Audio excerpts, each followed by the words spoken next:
Good good morning students. हम लोग आज जो क्लासिफिकेशन हम लोगों ने किया था केमिकल रिएक्शन का, उसमें डिस्प्लेसमेंट रिएक्शन आज हम लोग देखेंगे। ये डिस्प्लेसमेंट रिएक्शन क्या है?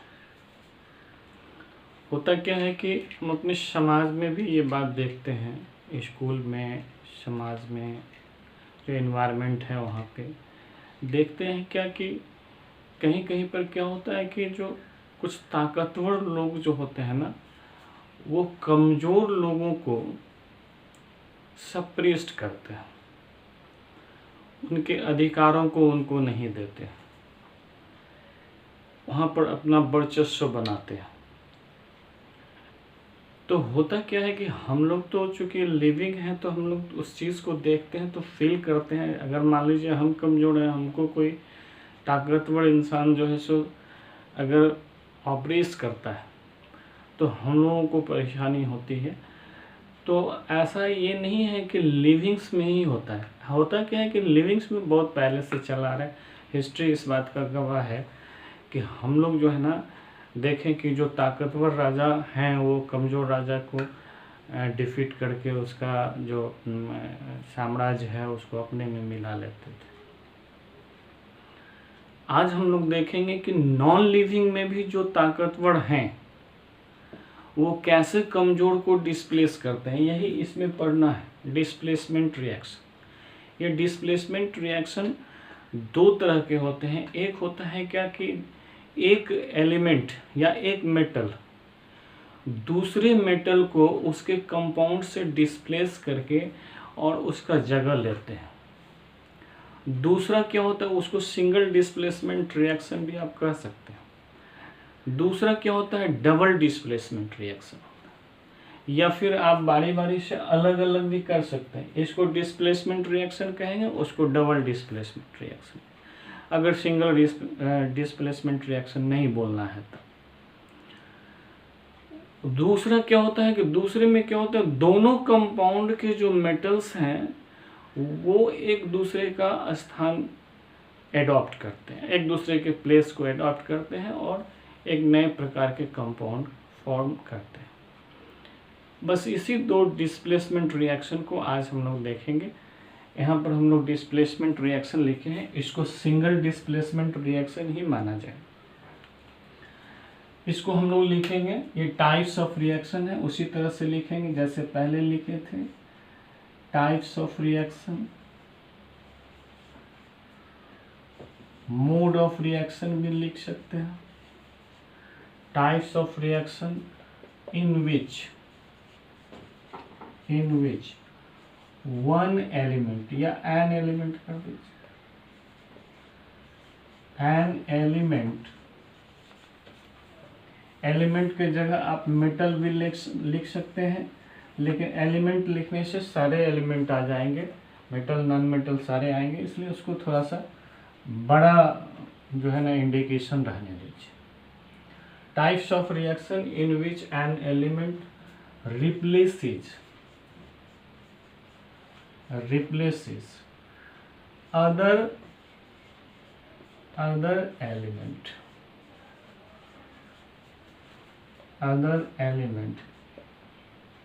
from a compound। किसी कंपाउंड से किसी एलिमेंट को डिस्प्लेस करके दूसरा एलिमेंट उसका जगह लेता है, ये types of reaction displacement reaction कहलाता है। कंपाउंड इट इज कॉल्ड, या इज कॉल्ड भी लिख सकते हैं, इज कॉल्ड लिखिए, इज कॉल्ड केमिकल रिएक्शन, ये sorry decomposition, displacement reaction, displacement reaction, इसको हम लोग डिस्प्लेसमेंट रिएक्शन कहते हैं। ये डिस्प्लेसमेंट रिएक्शन जो है ना, नीचे हम लोग एग्जाम्पल देख लें इसका।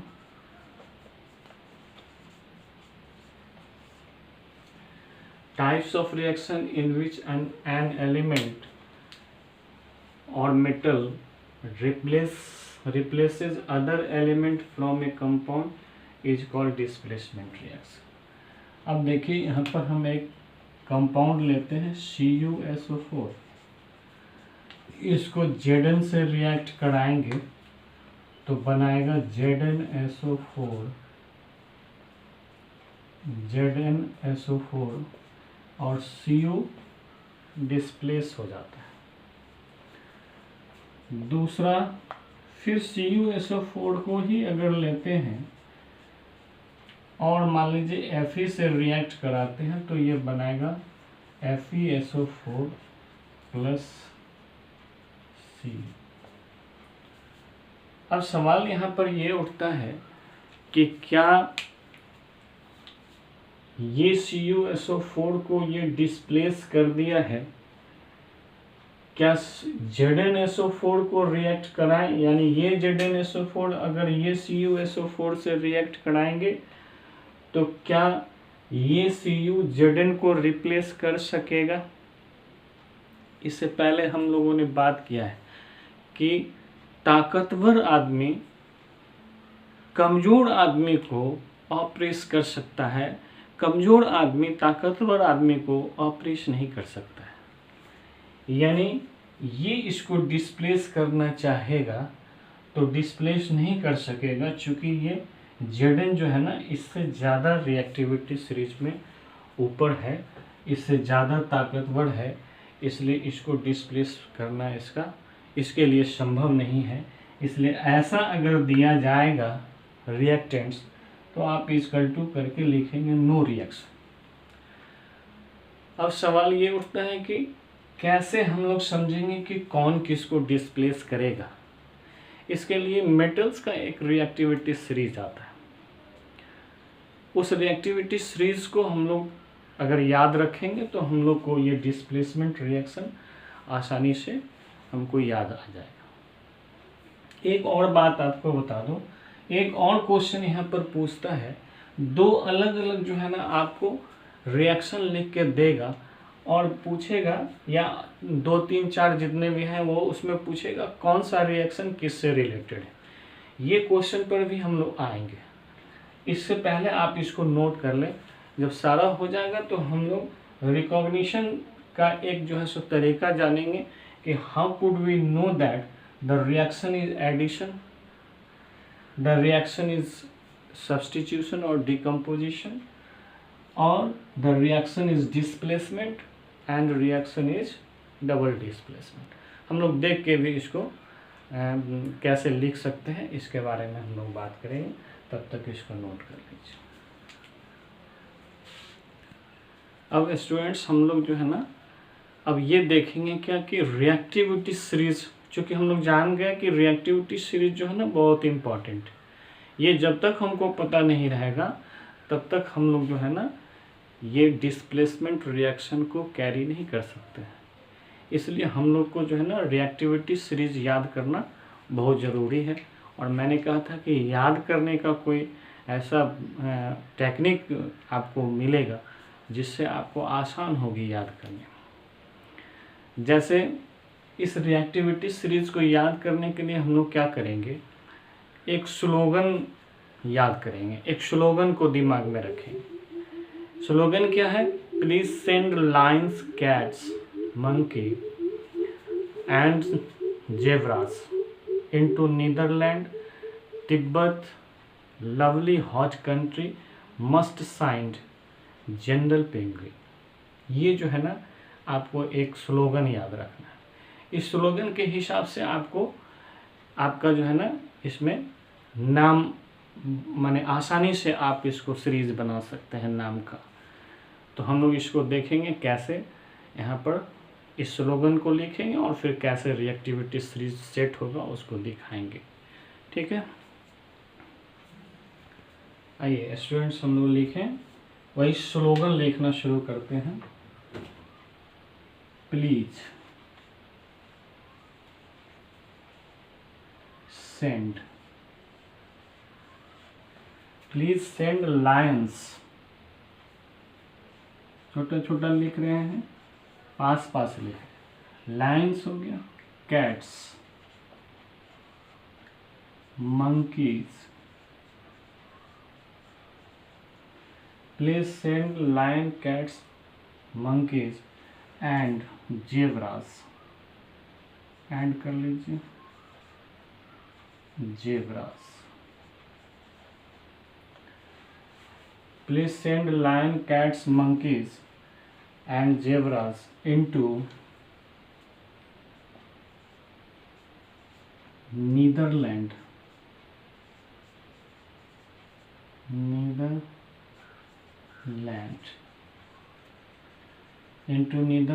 तिब्बत. ठीक है, into Netherlands, Tibet. Lovely hot country, lovely hot country. फिर यहाँ पे इसके नाम आएंगे, इसका सिंबल आएगा. फिर हम लोग यहाँ से सीरीज लेते हैं. Must signed, must signed general penguin, general penguin. अब इसका जो है ना हम लोग नाम लिखेंगे. प्लीज, प्लीज से हम लोग लिखेंगे क्या, पोटेशियम. पोटेशियम लिखेंगे. इसका सिंबल होता है के. एस से सोडियम, सोडियम. इसका सिंबल Na. एल है Li, लिथियम, लिथियम. इसका Li होता है. सी, कैट्स फॉर कैल्शियम, Ca होगा. Monkeys, magnesium, magnesium, Mg. And A for aluminium, aluminium, Al. Zebras, zinc, Zn. Iron, iron, Fe. फिर N फॉर हो जाएगा निकल, Ni. T for tin, tin, Sn. L for lead, ये हो जाएगा Pb. H hydrogen, hydrogen का H. आपको इसको अंडरलाइन करेंगे. ये हाइड्रोजन जो है ये नॉन मेटल है, यानी इतने सारे मेटल हैं जो इस नॉन मेटल हाइड्रोजन से हाईली रिएक्टिव हैं. इस सीरीज का हमारा second chapter acid base salt में भी इसकी ज़रूरत पड़ेगी, इसलिए इसको आपको रिमेंबर रखना ज़्यादा ज़रूरी है. तो आपको यहाँ पर ये हाइड्रोजन से ऊपर वाला जितना है ना, ये सारे वर्ड मिलेंगे आपको उस समय में, जिस समय में एसिड बेस सॉल्ट पढ़ेंगे उस समय में आपको पता चलेगा कि हाइड्रोजन से ऊपर वाला याद रखना क्यों ज़रूरी था. कंट्री, कंट्री से आप आ जाइए. कंट्री से कॉपर, इसका लेंगे Cu. Must, M, M for mercury, इसका Hg. Si, सिल्वर, इसका Ag. G से लेंगे गोल्ड, इसका Au. और P से लेंगे प्लैटिनम, इसका Pt. इस तरह से हम लोग देखे हैं कि हमारा जो है ना, इस स्लोगन से हमारा सारा रिएक्टिविटी सीरीज लिखा जा सकता है। सो स्टूडेंट्स, आपको ये स्लोगन याद रखना है और सीरीज आपको बना लेना है। जहाँ कहीं भी रिएक्शन में इसकी ज़रूरत पड़ेगी, आपको महसूस होगा कि हमको इस रिएक्शन में इसकी ज़रूरत है, तो आप इस स्लोगन से उसकी रिएक्टिविटी सीरीज को आप इंडिकेट करके और उस रिएक्शन को बना सकते हैं आसानी से। इसको नोट कर लीजिए।